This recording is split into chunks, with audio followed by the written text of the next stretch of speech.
perusahaan yang lebih tepat. Oleh karena itu, memahami penyusunannya sangat penting. Oke, baik, mari kita mulai membahas mengenai siklus penyusunan laporan keuangan. Baik, seperti biasa, kita akan memulai dari definisinya. Yang pertama, apa itu laporan keuangan? Nah, laporan keuangan adalah kumpulan informasi keuangan yang dirangkum secara sistematis dan disajikan dalam bentuk laporan tertulis. Laporan ini memberikan gambaran mengenai posisi keuangan, kinerja, dan arus kas suatu perusahaan pada periode tertentu. Mengapa laporan keuangan penting? Nah, laporan keuangan penting karena pertama, membantu manajemen dalam pengambilan keputusan. Laporan keuangan memberikan informasi yang dibutuhkan manajemen untuk membuat keputusan strategis seperti investasi, pembiayaan, dan pengembangan bisnis. Memberikan informasi kepada investor. Investor menggunakan laporan keuangan untuk menilai kinerja perusahaan dan memutuskan apakah akan berinvestasi atau tidak. Memberikan informasi kepada kreditur. Kreditur menggunakan laporan keuangan untuk menilai kemampuan perusahaan dalam melunasi utang dan memutuskan apakah akan memberikan pinjaman atau tidak. Kemudian, untuk memenuhi persyaratan hukum, perusahaan yang terdaftar di Bursa Efek diwajibkan untuk menerbitkan laporan keuangan secara periodik. Baik, siapa saja sih yang membutuhkan laporan keuangan? Keuangan dibutuhkan oleh berbagai pihak termasuk manajemen, investor, kreditur, pemerintah, karyawan, dan akademisi. Tujuan laporan keuangan yang pertama, menilai kinerja perusahaan. Laporan keuangan menunjukkan profitabilitas, efisiensi, dan efektivitas perusahaan dalam menjalankan bisnis. Ada juga untuk mengevaluasi posisi keuangan perusahaan. Laporan keuangan menunjukkan aset, liabilitas, dan ekuitas perusahaan. Untuk memprediksi arus kas masa depan, laporan keuangan memberikan informasi tentang pergerakan kas dan setara kas perusahaan yang dapat digunakan untuk memprediksi arus kas di masa depan. Jenis-jenis laporan keuangan yang pertama yaitu neraca. Neraca menunjukkan posisi keuangan perusahaan pada suatu titik waktu tertentu. Neraca berisi informasi tentang aset, liabilitas, dan ekuitas perusahaan. Kemudian laporan laba rugi. Laporan laba rugi menunjukkan kinerja keuangan perusahaan selama periode tertentu. Laporan laba rugi berisi informasi tentang pendanaan, beban, dan laba atau rugi suatu perusahaan. Arus kas menunjukkan pergerakan kas perusahaan selama periode waktu tertentu. Laporan arus kas berisi informasi tentang arus kas dari operasi, investasi, dan juga pendanaan. Ada juga laporan perubahan ekuitas. Menunjukkan perubahan pada ekuitas perusahaan selama periode tertentu. Laporan perubahan ekuitas berisi informasi tentang perubahan modal, laba ditahan, dan juga distribusi laba. Baik, sekarang kita akan masuk pada bagian kedua yaitu mengenai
penyusunan laporan keuangan yang disusun secara sistematis, perusahaan dapat memastikan bahwa laporan yang disusun sesuai dengan regulasi dan standar yang berlaku, baik di tingkat lokal maupun di tingkat internasional. Kepatuhan ini mengurangi resiko sanksi hukum dan juga denda. Yang keempat, mengoptimalkan pengelolaan sumber daya perusahaan.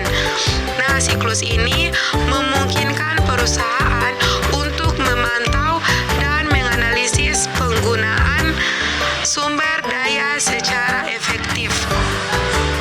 Dengan informasi yang akurat, manajemen dapat membuat keputusan yang lebih baik terkait dengan investasi, peran, dan pencatatan keuangan perusahaan. Kelima, yaitu untuk membantu pengambilan keputusan strategis.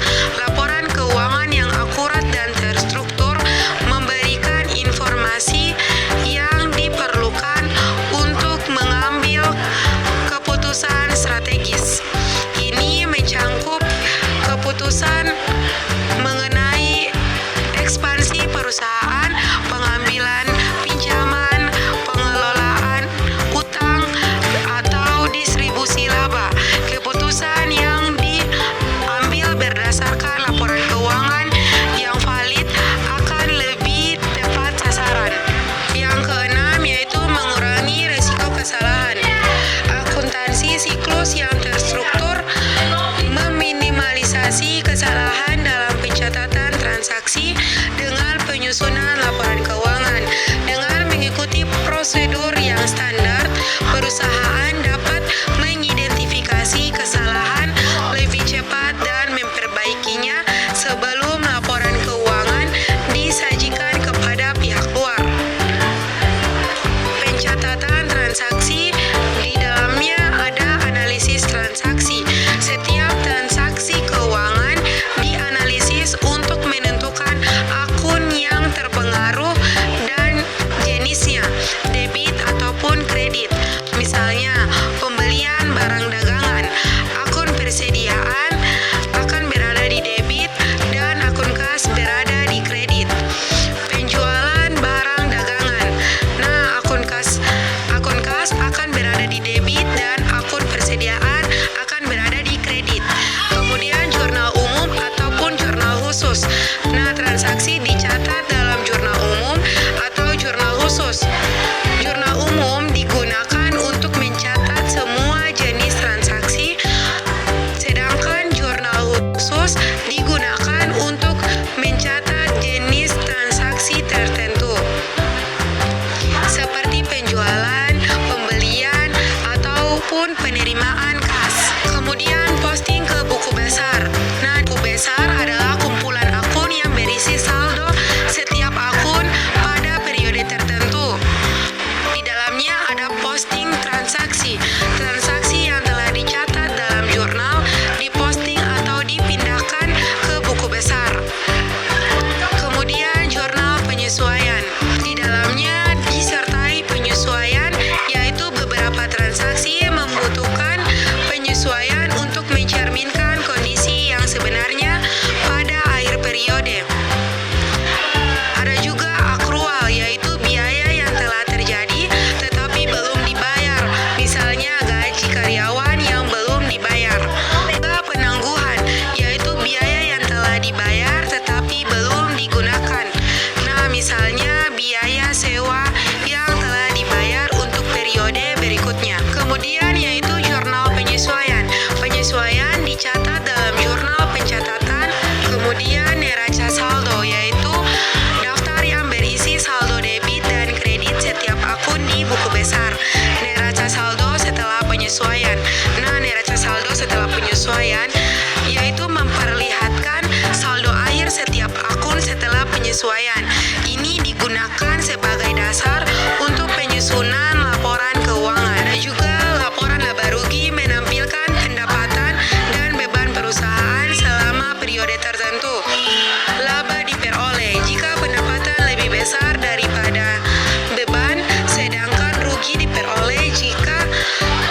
kas. Laporan arus kas menampilkan pergerakan kas perusahaan selama periode tertentu. Arus kas diklasifikasikan menjadi kas dari operasi, investasi, dan juga dari pendanaan. Ada juga laporan perubahan ekuitas, yaitu menampilkan perubahan pada ekuitas perusahaan selama periode tertentu. Laporan keuangan merupakan tahap penting dalam siklus akuntansi. Laporan keuangan memberikan gambaran tentang kondisi keuangan perusahaan kepada pihak yang berkepentingan, seperti manajemen, investor, kreditur, dan pihak berwenang lainnya. Laporan keuangan yang disusun secara tepat dapat membantu pengambilan keputusan yang lebih baik. Lanjut, unsur-unsur laporan keuangan. Yang pertama ada aset. Aset merupakan sumber daya yang dimiliki perusahaan dan diharapkan dapat memberikan manfaat ekonomis di masa depan. Contohnya kas, persediaan, peralatan, dan juga bangunan. Ada juga liabilitas, yaitu kewajiban perusahaan kepada pihak lain yang harus dibayar di masa depan. Contohnya utang usaha, utang bank, dan juga obligasi. Ekuitas adalah kepemilikan pemilik terhadap perusahaan. Ekuitas dihitung dengan mengurangi liabilitas dan aset. Ada juga pendapatan, yaitu peningkatan aset atau penurunan liabilitas yang dihasilkan dari kegiatan operasional perusahaan. Contohnya, penjualan barang dagangan, jasa yang diberikan. Kemudian beban, penurunan aset atau peningkatan liabilitas yang dihasilkan dari kegiatan operasional perusahaan. Contohnya, biaya beban baku, gaji karyawan, biaya sewa. Kemudian arus kas, yaitu pergerakan kas perusahaan selama periode tertentu. Arus kas diklasifikasikan menjadi arus kas dari operasi, arus kas yang dihasilkan dari kegiatan operasional, arus kas yang dihasilkan dari kegiatan operasional perusahaan. Kemudian arus kas dari investasi, yaitu arus kas yang dihasilkan dari pembelian atau penjualan aset tetap. Ada juga arus kas dari pendanaan, yaitu arus kas yang dihasilkan dari kegiatan pendanaan seperti penerbitan saham atau pinjaman bank. Baik, kesimpulannya yaitu siklus penyusunan laporan keuangan merupakan proses yang kompleks dan terstruktur untuk memastikan akurasi dan relevansi informasi keuangan. Manfaat laporan keuangan membantu pengambilan keputusan, memberikan informasi kepada berbagai pihak yang berkepentingan. Siklus penyusunan laporan keuangan merupakan proses yang terstruktur dan kompleks yang dimulai dari pencatatan transaksi hingga menghasilkan laporan keuangan. Oke, singkatnya siklus penyusunan laporan keuangan merupakan proses yang penting untuk memastikan akuntabilitas, transparansi, dan pengambilan keputusan yang tepat dalam pengelolaan keuangan. Perusahaan. Oke, baik, mungkin itu saja yang dapat saya jelaskan mengenai siklus penyusunan laporan keuangan. Semoga apa yang saya jelaskan bermanfaat bagi kita semua. Mohon maaf apabila ada salah kata. Billahi taufiq wal hidayah. Wassalamualaikum warahmatullahi wabarakatuh. Oke guys, jangan lupa untuk terus mendukung channel ini dengan cara like, comment, dan subscribe. See you guys.